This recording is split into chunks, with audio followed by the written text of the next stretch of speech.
Hello friends, നമസ്കാരം. എല്ലാവർക്കും ഹൈപ്രബ് ഇൻസ്റ്റിറ്റ്യൂട്ടിലേക്ക് സ്വാഗതം. കുട്ടികളെ, ഇപ്പോൾ തന്നെ നിങ്ങൾ ഈ ന്യൂസ് അറിഞ്ഞിട്ടുണ്ടാകും എന്ന് പ്രതീക്ഷിക്കുന്നു. നമ്മുടെ PSC ആസ്പിറൻസിൻ്റെ പ്രായപരിധി ജനറൽ കാറ്റഗറിക്കാരുടെ പ്രായപരിധി 36-ൽ നിന്നും 40 വയസ്സായി ഉയർത്തിയിരിക്കുകയാണ്. ഓക്കെ. അതുപോലെ തന്നെ OBC കാറ്റഗറിക്കാരുടെ പ്രായപരിധി 39-ൽ നിന്നും 43 വയസ്സാക്കി ഉയർത്തിയിരിക്കുകയാണ്, അല്ലെങ്കിൽ അതിനുള്ള തീരുമാനം വന്നിരിക്കുകയാണ്. അതുപോലെ തന്നെ SC/ST വിഭാഗക്കാരുടേത് 41-ൽ നിന്നും 45 വയസ്സായി ഉയർത്തിയിരിക്കുകയാണ്. അപ്പോൾ ഇത് സർക്കാർ തീരുമാനം വന്നിട്ടുണ്ട്. അത് ഓർഡറായി ഇറങ്ങിയിട്ടില്ല. അപ്പോൾ ഉടനെ തന്നെ അത് ഓർഡറായിട്ട് മാറും എന്ന് പ്രതീക്ഷിക്കുന്നു. അപ്പോൾ ഈ ഒരു മാറ്റം നിങ്ങളെ മനസ്സിൽ വച്ചിരിക്കുക. ഇങ്ങനെ ഒരു ചേഞ്ച് ഉടനെ തന്നെ നടക്കാൻ പോവുകയാണ്. അതിനുള്ള തീരുമാനമൊക്കെ ആയിട്ടുണ്ട്. ഇനി ഓർഡറായി മാറിയാൽ മാത്രം മതി.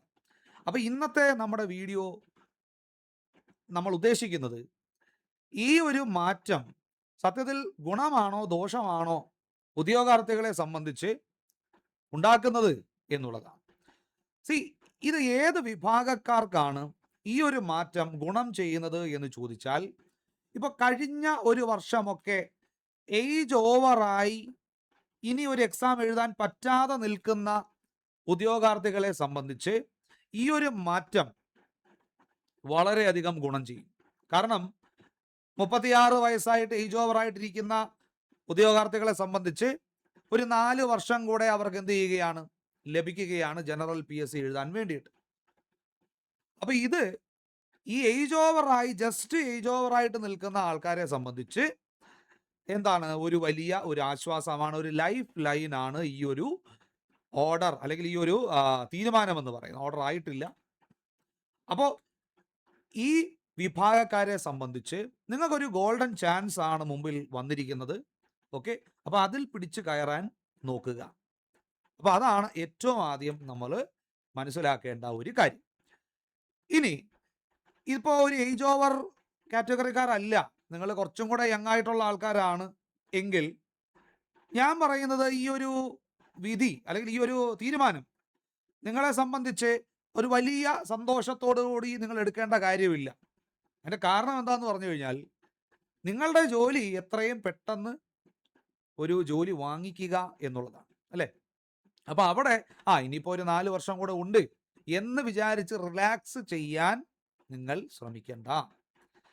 ഇതിനെ ഈ ഒരു തീരുമാനത്തിൻ്റെ ഒരു നെഗറ്റീവ് വശം എന്ന് പറയുന്നത്, ഈ ഏജ് ഓവർ കാറ്റഗറിയിൽ അല്ലാതെ നിൽക്കുന്ന ഉദ്യോഗാർത്ഥികളെ സംബന്ധിച്ചാണ്. അതെന്താണ്, അവരെ സംബന്ധിച്ച് ഇതൊരു ദോഷമായി മാറാനുള്ളൊരു സാധ്യത. കാരണം ഞാൻ വളരെ ലളിതമായി പറഞ്ഞു തരാം. ഇപ്പോൾ നമ്മുടെ UPSC പരീക്ഷയുടെ ഒരു ഉദാഹരണം കോട്ട് ചെയ്തിട്ട് ഞാൻ പറയാം. നമുക്കറിയാമല്ലോ, ഒരു 32 വയസ്സ് വരെയൊക്കെയാണ് UPSC പരീക്ഷ ജനറൽ കാറ്റഗറിക്കാർക്ക് എഴുതാൻ സാധിക്കുക. അപ്പോൾ കുറേ നാളായിട്ട് അതിൻ്റെ പ്രായപരിധി ഉയർത്തണമെന്നും പറഞ്ഞ് ഒരുപാട് കാൻഡിഡേറ്റ്സ് റിക്വസ്റ്റ് ചെയ്യുന്നുണ്ട്. പക്ഷേ അത് ഉടനെയൊന്നും ഉയർത്താൻ സാധ്യതയില്ല. അതിന് പ്രധാനമായിട്ടും ഉയർത്തിക്കഴിഞ്ഞാലുള്ള ഒരു പ്രശ്നമെന്ന് പറയുന്നത്, 32 വയസ്സ് വരെ മറ്റെല്ലാ കാര്യങ്ങളെയും മാറ്റിവെച്ച് UPSC ക്ലിയർ ചെയ്യുക, സിവിൽ സർവീസ് ക്ലിയർ ചെയ്യുക എന്ന ഒറ്റ ലക്ഷ്യത്തോടു കൂടി നടക്കുന്ന ഉദ്യോഗാർത്ഥികൾ ഏജ് കൂട്ടിക്കഴിഞ്ഞാൽ കുറച്ചധികം വർഷങ്ങളിലൂടെ അവരുടെ ജീവിതത്തിൽ നിന്നും അവരതിനു വേണ്ടി മാറ്റിവെക്കുകയും അവരുടെ ജീവിതത്തിലെ മറ്റു കാര്യങ്ങളെ അവർ തിരസ്കരിക്കുകയും ചെയ്യുന്നു. ഇങ്ങനൊരു സാധ്യത അവിടെ ഉണ്ട്. അപ്പോൾ വ്യക്തിപരമായിട്ട് അവിടെ ഒരു ഏജ് ഒരു എലിജിബിലിറ്റി, അല്ലെങ്കിൽ ഒരു ഏജ് പരിധി ഉയർത്തുന്നതിനെ എനിക്ക് വ്യക്തിപരമായിട്ട് അംഗീകരിക്കാൻ പറ്റില്ല. അതുപോലെ തന്നെ ഇപ്പം നിങ്ങളൊന്ന് ആലോചിച്ച് നോക്കിയാൽ, 36 വയസ്സ് വരെ എഴുതാനുള്ള എല്ലാ പരീക്ഷകളും എഴുതി കിട്ടാത്തൊരു വ്യക്തിയെ സംബന്ധിച്ച്, അല്ലെങ്കിൽ അതിനൊരു കപ്പാസിറ്റി ഇല്ലാത്തൊരു വ്യക്തിയെ സംബന്ധിച്ച് ഈ 40 വയസ്സിലേക്ക് ഉയർത്തുമ്പോൾ അഡീഷണൽ ഒരു 4 വർഷം കൂടെ എന്ത് ചെയ്യുകയാണ്, അവരുടെ ജീവിതത്തിൽ നിന്നും PSCക്ക് വേണ്ടി മാറ്റി വയ്ക്കുകയാണ്. ഞാൻ പറയുന്നത് PSC എഴുതാൻ താല്പര്യമുള്ള, എന്നാൽ അതിനുള്ള കപ്പാസിറ്റി ഇല്ലാത്ത ആൾക്കാരെ കുറിച്ചാണ്. ഓക്കെ. അപ്പോൾ അങ്ങനെയുള്ളൊരു വിഭാഗം ഉണ്ടാവുമല്ലോ തീർച്ചയായിട്ടും. ഇപ്പോൾ PSC പരീക്ഷ എഴുതി വിജയിക്കുന്ന 1ഉം 2ഉം 3ഉം റാങ്കിൽ വരുന്ന ആൾക്കാരെയാണ് നമ്മളെപ്പോഴും കാണുന്നത്. എത്രയോ വിഭാഗക്കാർ എഴുതിയിട്ട് കിട്ടാതെ പുറത്തു നിൽക്കുന്നുണ്ട്. എത്രയോ വിഭാഗക്കാര് 36 വയസ്സ് വരെ എഴുതിയിട്ടും ജോലി കിട്ടാതിരിക്കുന്ന ആൾക്കാരുണ്ട്. അപ്പൊ അതെന്തുകൊണ്ട് കിട്ടുന്നില്ല എന്ന് ചോദിച്ചു കഴിഞ്ഞാൽ അവരുടെ പഠന രീതിയിലെ കുഴപ്പങ്ങളായിരിക്കാം. ചിലപ്പോൾ അവർക്ക് അതിനുള്ളൊരു കഴിവില്ലായിരിക്കാം. ഇപ്പൊ എല്ലാവർക്കും PSC ക്രാക്ക് ചെയ്യാനുള്ള കഴിവ് ഉണ്ടാകാൻ സാധ്യതയില്ലല്ലോ, അല്ലേ? നമ്മളിപ്പോൾ ഒരു മോട്ടിവേഷന് വേണ്ടി എല്ലാവർക്കും സാധിക്കുമെന്ന് പറയുമെങ്കിലും റിയാലിറ്റി മറിച്ചാണെന്ന് നമുക്ക് എല്ലാവർക്കും അറിയാം, അല്ലേ? എല്ലാവരെയും സംബന്ധിച്ചും ഇത് ക്രാക്ക് ചെയ്തെടുക്കാൻ പറ്റുന്ന ഒരു കാര്യമാണെന്ന് ചോദിച്ചാൽ അല്ല. കാരണം ഇത് എഴുതിയെടുക്കാൻ പറ്റാതെ എത്രയോ പേര് ഇതിനു വേണ്ടി ശ്രമിക്കുന്നുണ്ട് നിലവിൽ. അപ്പൊ അവരെ സംബന്ധിച്ച് അവർക്ക് അതിനുള്ളൊരു ആപ്റ്റിറ്റ്യൂഡ് ഇല്ലാത്ത വ്യക്തികളാണെങ്കിൽ ആ 36 വയസ്സിൽ നിന്ന് 40 വയസ്സാക്കുമ്പോൾ അവരുടെ ജീവിതത്തിൽ ഒരു അഡീഷണൽ 4 വർഷം കൂടെ അവർ ഇതിന്റെ പുറകെ നടക്കുകയാണ്. കാരണം ഒരുപാട് ആൾക്കാർ 36 വയസ്സ് വരെ ഉണ്ടല്ലോ, 36 വയസ്സ് വരെ ഞാൻ എഴുതും, അത് കഴിഞ്ഞിട്ട് നമുക്ക് വേറെ നോക്കാം എന്ന് പറഞ്ഞ് നടക്കുന്ന ഒരുപാട് പേരെ എനിക്കും അറിയാം, നിങ്ങൾക്കും അറിയാമായിരിക്കും, ഇല്ലേ? അങ്ങനെയുള്ള ആൾക്കാരുണ്ട്. ഞാനിവിടെ പറയുന്നത് നല്ല രീതിയിൽ വർക്ക് ചെയ്ത് സ്ട്രാറ്റജി ഉപയോഗിച്ച് ക്രാക്ക് ചെയ്യാൻ കപ്പാസിറ്റി ഉള്ള ആൾക്കാരെ കുറിച്ചല്ല ഞാൻ പറയുന്നത്. അല്ലാതെ ഉള്ളൊരു വിഭാഗം ആൾക്കാരുണ്ട്. അവരെ സംബന്ധിച്ച് അഡീഷണൽ ഒരു 4 വർഷം കൂടെ അവരെന്ത് ചെയ്യുന്നു, ഇൻവെസ്റ്റ് ചെയ്യുന്നു എന്നുള്ളതാണ്. എന്നാൽ അതിനുള്ള റിട്ടേൺ കിട്ടുമോ എന്ന് ചോദിച്ചാൽ സ്റ്റാറ്റിസ്റ്റിക്സ് പരിശോധിച്ച് കഴിഞ്ഞാൽ എല്ലാവർക്കും ആ റിട്ടേൺ കിട്ടില്ല. ഒരു വലിയൊരു വിഭാഗം ആൾക്കാർക്ക് അവിടെ ആ ഒരു റിട്ടേൺ കിട്ടില്ല എന്നത് തന്നെയാണ് നമ്മൾ മനസ്സിലാക്കേണ്ടത്. അപ്പൊ അവരെ സംബന്ധിച്ച് ഈ ഒരു ഇൻക്രീസ് എന്ന് പറയുന്നത് ദോഷമായിട്ട് വരാൻ സാധ്യതയുണ്ട്. കാരണം കുറച്ചും കൂടെ നേരത്തെ ഇത് നമുക്ക് പറ്റിയ പണിയല്ല എന്ന് തിരിച്ചറിഞ്ഞാൽ നമുക്ക് വേറെ പണി നോക്കാം. നോക്കിക്കൂടെ? ഇപ്പോൾ ലോകത്ത് അല്ലെങ്കിൽ നമ്മുടെ കേരളത്തിൽ കിടക്കുന്ന എല്ലാവർക്കും PSC എഴുതിയെടുക്കാം, അല്ലെങ്കിൽ ആ മേഖലയിലേക്ക് വരണം, അല്ലെങ്കിൽ അതിനുള്ള കഴിവുണ്ടാകണമെന്നൊന്നും ഇല്ലല്ലോ. അപ്പോൾ വളരെ നേരത്തെ നമുക്കൊരു പണി പറ്റിയതല്ല എന്ന് എത്ര നേരത്തെ നമുക്ക് ബോധ്യമാകുന്നു, അത്രയും നേരത്തെ നമുക്ക് വേറെ ജോലിയിലേക്ക് പോകാം, ഇല്ലേ? ഇപ്പൊ എനിക്ക് ചെയ്യാൻ പറ്റുന്ന ജോലിയും ചെയ്യാൻ പറ്റാത്ത ജോലിയും ഉണ്ട്. ചെയ്യാൻ പറ്റാത്തത് ഏതാണെന്ന് ഏറ്റവും ആദ്യം ഐഡന്റിഫൈ ചെയ്താൽ ഞാൻ അതിലധികം സമയം സ്പെൻഡ് ചെയ്യില്ല. അത് ഞാൻ പറഞ്ഞത് കറക്റ്റ് അല്ലേ? ഞാൻ പറഞ്ഞത് കറക്റ്റ് അല്ലേ? അത് ഞാനൊരു ഡീമോട്ടിവേഷനായിട്ട് പറയുന്ന കാര്യമല്ല, ഇതൊരു റിയാലിറ്റിയാണ്, അല്ലേ? ഇപ്പൊ എല്ലാവർക്കും UPSC സിവിൽ സർവീസ് പാസ്സാകാൻ പറ്റുമോ? പറ്റില്ല. അതിലെ ഒരു ചെറിയൊരു ശതമാനം ആൾക്കാർ മാത്രമേ പാസ്സാകുന്നുള്ളൂ, അല്ലേ? കേരളത്തിലെ ജനങ്ങളിൽ ഒരു 2% താഴെ മാത്രമാണ് സർക്കാർ ജീവനക്കാരുള്ളതെന്ന് നിങ്ങൾക്ക് അറിയാമായിരിക്കും. ബാക്കിയുള്ളവരൊക്കെ കുറേ പേര് എഴുതാത്തവരുണ്ട്, കുറേ പേര് എഴുതിയിട്ട് കിട്ടാത്തവരുണ്ട്. ഇപ്പം ഇങ്ങനെ ഒരുപാട് ആൾക്കാരുണ്ട്. കുറച്ച് ആൾക്കാർക്കാണ് ജോലി കിട്ടുന്നത്, അല്ലേ? അപ്പൊ ഇവിടെ ഇത്തരത്തിലെ ചില പ്രശ്നങ്ങൾ ഇതുമായി ബന്ധപ്പെട്ട് നിങ്ങൾ ഓർത്തു വയ്ക്കുക. അപ്പോൾ ഏറ്റവും അവസാന പ്രായം വരെ നിങ്ങൾ അതിനുവേണ്ടി മെനക്കെട്ട് ബാക്കി ജീവിതത്തിലെ സന്തോഷങ്ങളെല്ലാം മാറ്റിവെച്ച് അങ്ങനെ പോകുന്നതിനോട് വ്യക്തിപരമായിട്ട് എനിക്ക് താല്പര്യമില്ല. നമുക്കൊരു പെക്യൂലിയർ ഒരു പ്രായപരിധി വരെ നിങ്ങൾ മാക്സിമം ശ്രമിക്കുക. മാക്സിമം ശ്രമിച്ചു, നിങ്ങൾ എല്ലാ രീതിയിലും നോക്കി, എന്നിട്ടും ഇത് അങ്ങോട്ട് സെറ്റ് ആകുന്നില്ല എന്ന് നിങ്ങൾക്ക് ബോധ്യപ്പെട്ട് കഴിഞ്ഞാൽ നിങ്ങളെ കൊണ്ട് പറ്റുന്ന അടുത്ത ഒരു മേഖല കണ്ടെത്തണം എന്നുള്ളതാണ്. ഓക്കെ? അപ്പൊ ഈ 40 വയസ്സായിട്ട് ഏജ് ഉയർത്തുന്ന സമയത്ത് എനിക്ക് നിങ്ങളോട് പറയാനുള്ളത്, 40 വയസ്സ് വരെ നമുക്ക് അവസരം കിട്ടി, അതുകൊണ്ട് 40 വയസ്സ് വരെയും എഴുതണം എന്ന് മാത്രമല്ല, മറിച്ച് നിങ്ങൾ നിങ്ങളുടെ വീക്ക്നെസ്സും സ്ട്രെങ്ത്തും എന്താണെന്ന് തിരിച്ചറിയണം ആദ്യം.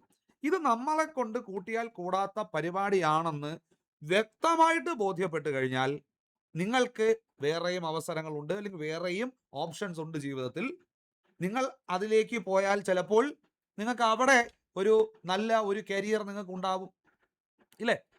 അപ്പോൾ 36 വയസ്സ് വരെ ഇതിന്റെ പുറകെ നടന്നു, ഇപ്പൊ 40 വയസ്സ് വരെ പുറകെ നടക്കും എന്ന ഒരു ആറ്റിറ്റ്യൂഡ് നിങ്ങൾക്ക് എന്ത് ചെയ്യാൻ പാടില്ല, വരാൻ പാടില്ല.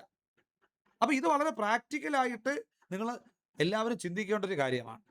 ഇനിയിപ്പോ 36 വയസ്സ് വരെ എഴുതി നിങ്ങൾ 1 മാർക്ക് 2 മാർക്കിനൊക്കെയാണ് നിങ്ങൾക്ക് ഈ ജോലി കയ്യിൽ നിന്ന് പോകുന്നതെങ്കിൽ നിങ്ങൾ ഒന്ന് ആഞ്ഞു പിടിച്ചാൽ നിങ്ങൾക്ക് കിട്ടും. അപ്പൊ അങ്ങനെയുള്ളവര് 36 വയസ്സ് വരെ കഴിഞ്ഞിട്ട് സാറ് പറഞ്ഞു വേറെ പണി നോക്കാൻ എന്ന് പറഞ്ഞ് നിർത്തി പോകരുത്. അത് നിങ്ങൾക്ക്, അതാ ഞാൻ പറഞ്ഞത്, നിങ്ങൾക്ക് നിങ്ങളുടെ സ്ട്രെങ്ത് ആൻഡ് വീക്ക്നെസ്സിനെ കുറിച്ച് വ്യക്തമായ ധാരണ വേണം, അല്ലെ? PSC ഇന്റർവ്യൂസിന് പോകുമ്പോഴും നമ്മുടെ ബയോഡാറ്റ ഫില്ല് ചെയ്ത് കൊടുക്കുമ്പോൾ അവിടെ വ്യക്തമായിട്ട് ചോദിക്കുന്നുണ്ട് നിങ്ങളുടെ സ്ട്രെങ്ത്തും വീക്ക്നെസ്സും എന്താണെന്നുള്ളത്.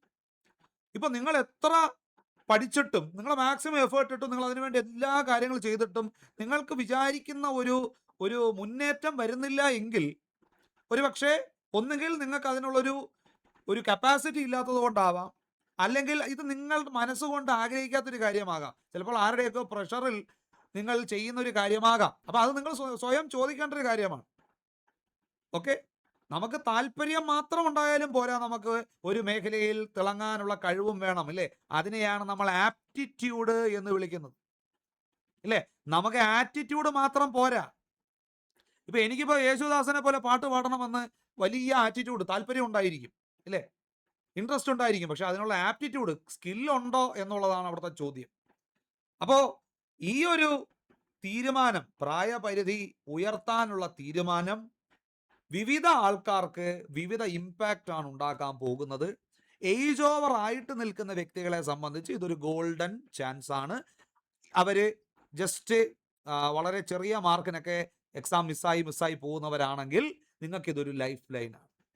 അതേസമയം 40 വയസ്സ് വരെ ഉണ്ട്, അതുകൊണ്ട് അതുവരെ ഞാൻ ചുമ്മാ എല്ലാ പരീക്ഷയും ഒരു പ്രിപ്പറേഷനും ഇല്ലാതെ പോയി എഴുതാമെന്ന് വിചാരിക്കുന്നവരാണ്, ബാക്കി എല്ലാം മാറ്റിവെച്ച് ഇതിനു വേണ്ടി ഇറങ്ങുന്നവരാണെങ്കിൽ നിങ്ങൾ മനസ്സിലാക്കുക, നിങ്ങൾക്ക് ഒരു പോയിന്റ് എത്തുമ്പോൾ നിങ്ങൾക്ക് വ്യക്തമായിട്ട് ഒരു ധാരണ വേണം, ഇത് നമ്മൾക്ക് പോകേണ്ട വഴി തന്നെയാണോ അല്ലയോ എന്നുള്ളത് അല്ലേ? അപ്പോൾ ഞാനടക്കമുള്ള PSC കോച്ചിങ് നൽകുന്ന ആൾക്കാരെ സംബന്ധിച്ച് മാക്സിമം കുട്ടികൾ ജോയിൻ ചെയ്യുന്നതാണ് നമ്മളെ സംബന്ധിച്ച് സന്തോഷം അല്ലേ?